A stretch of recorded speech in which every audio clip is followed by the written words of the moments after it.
on you forever. Over to you, Reva, for your share. Thank you, Marion. I don't know if somebody's signaling to say something, but... no, they're not. No, they're not. Carry on. Thank you. Okay, thank you.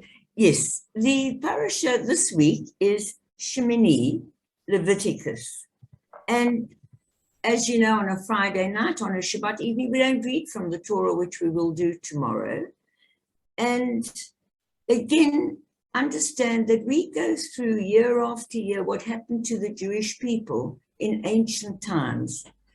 It is a story of actually what happened to people, what they chose to do and what happened. And that's supposed to be a lesson for us in our times. So in this Torah portion, God commands Aaron, who was the high priest, Moses' brother, and his sons to make the burnt and sin offerings at the tabernacle. As we've discussed for several Shabbats now, these offerings of cattle and sheep and birds and meal being offered was also a way of feeding the priests and the poor and the people who did the offering themselves. It was a very different era. And God accepts these offerings and the people shout with joy. After the dedication of the tabernacle and the ordination of the two priests, the tabernacle has now been completely built and will wander with the Jews, will be taken with the Jews for the 40 years they're wandering around until they reach the promised land.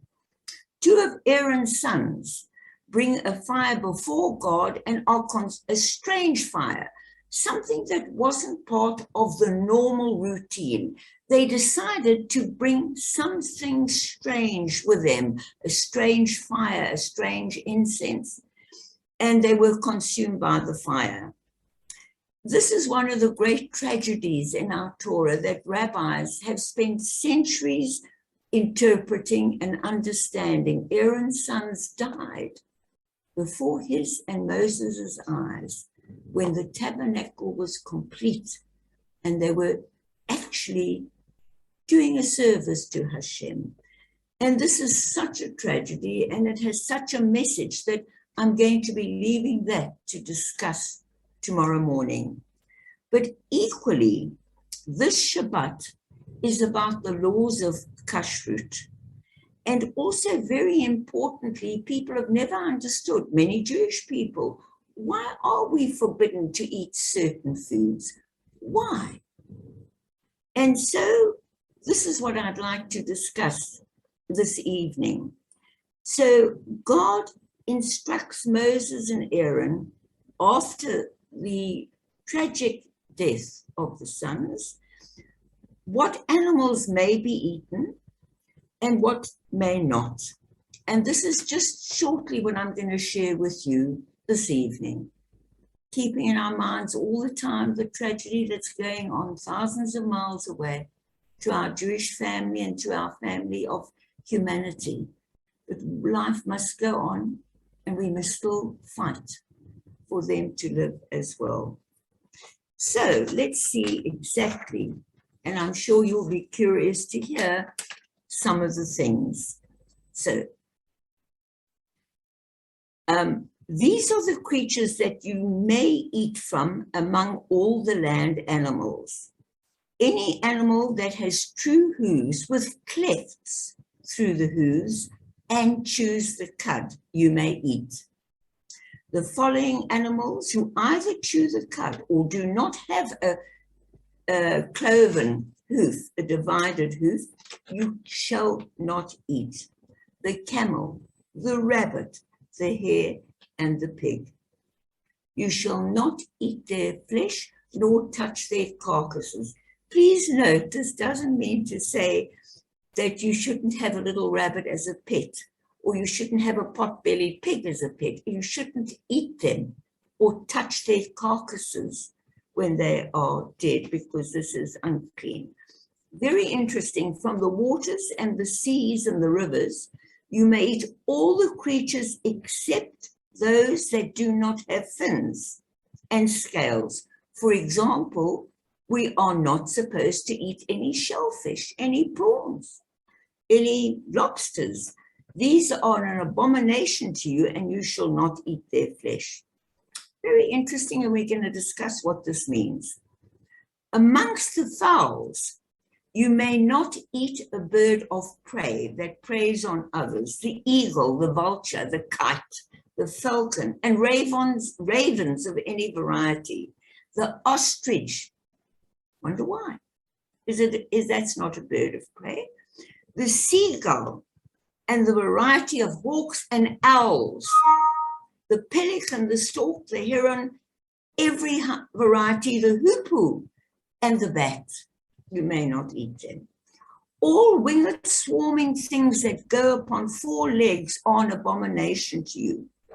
Isn't this fascinating? Only those instincts that have above their feet jointed legs so they can jump. For example, you may eat, not that we're going to, God forbid, the locusts, the crickets, and the grasshoppers because they've got jointed legs. All other winged swarming things that have 4 legs are an abomination to you. All animals that walk on paws among those that walk on 4s are unclean to you. Cat or a dog, as sometimes they used to years ago eat in China. This is now slowly, totally disappearing. Also unclean to you are those living things that creep on the earth, the mouse, the lizard, the crocodile, the mole, the chameleon. Anyone who touches them, if they are dead, is unclean. Now, many people thought, why was this? Could it be in ancient times that the pig ate the offal, ate any rubbish that was there, or ate even the offal of other animals around? Could that have been a health deterrent?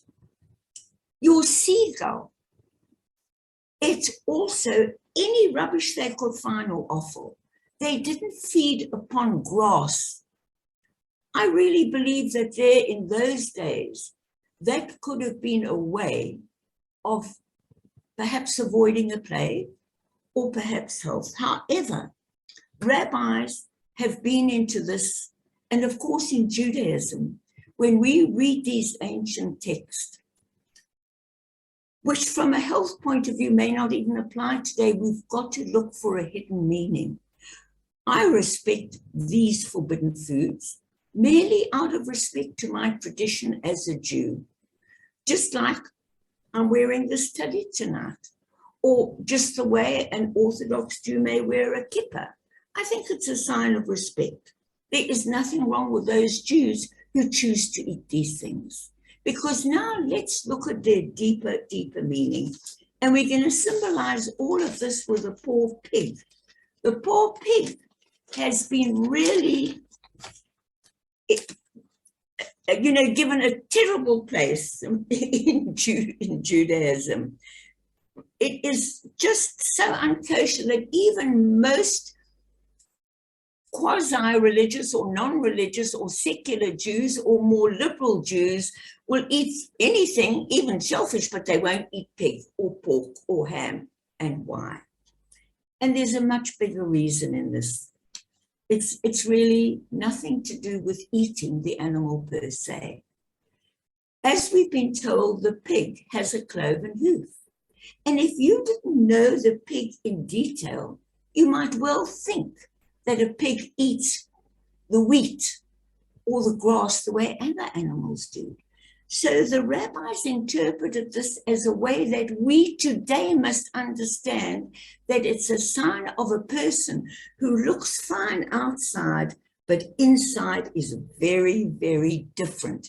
In other words, it's rather a symbol of deceit.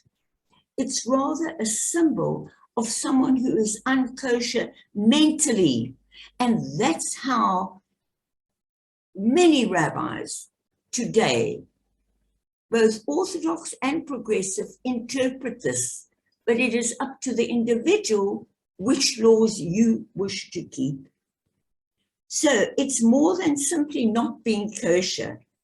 it's dishonesty, and it's hypocrisy of many people today. And it's very sad, because if you look at the world today, someone like Putin, he is telling the world with his words, and the hypocrisy, the dissemblance can be in your words, not only how you look. He's telling the world that, oh, he's doing this because there's Russians there and he's saving them from Nazis. There are no Nazis there. It's a democratic state, but his words are the image of why we found the pig unclean. He is not what he seems to be. And another article tells us, yes, terrorists are often found, terrorists who want the death and destruction of other people, be it anti-Semitism, be it Islamophobia, be it xenophobia against our immigrants here, legal or not. There is a compassionate way, which is the Jewish way. The way is not to hate them. It is to deal with things compassionately, even if the law says they're not allowed to be here. And yet the people in our country, and Putin and others, their words are deceiving.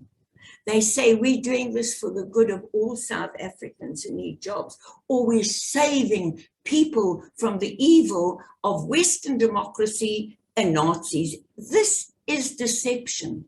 And this is what the pig, my friends, symbolized. It wasn't that the pig is anything wrong with. It's a beautiful creature of God. But today we've got to look at the inner, deeper meanings of this. And I respect my customs, the same as another religion may respect them, but I respect them out of a tradition that has been for thousands of years. And so, let me just conclude by saying, let us be one of those animals, those creatures, those human beings who are what we say we are. Let us say the truth. Let us stand up for what we believe. You might not agree with what I believe. I might not agree with you believe. But if both our motives are for the good of the people, let us not fight each other. Let us find common ground. But if by the actions of one who speaks, we see evil being done, we see people and babies being ruthlessly killed in Ukraine, we see foreigners here having their shops destroyed, let us stand up, both as Jews and humanity, and say that is not right. Any government, as tragically ours has, who stood on the sidelines, even though they sent the United Nations an appeal for peace on both sides, they did not condemn the invasion. That will not be well thought of in history. And your job and mine today, no matter our background, our religion, we wouldn't be here this evening if we didn't love the other, be it Jew, non-Jew, irrespective of ethnicity or where in the world. We here because as we are made in God's image, God is one and humanity is one. And we here to stand up and say the truth, because anyone who does not condemn evil and merely asks for peace without actually standing up cannot be honored. There is no neutrality when people are being killed.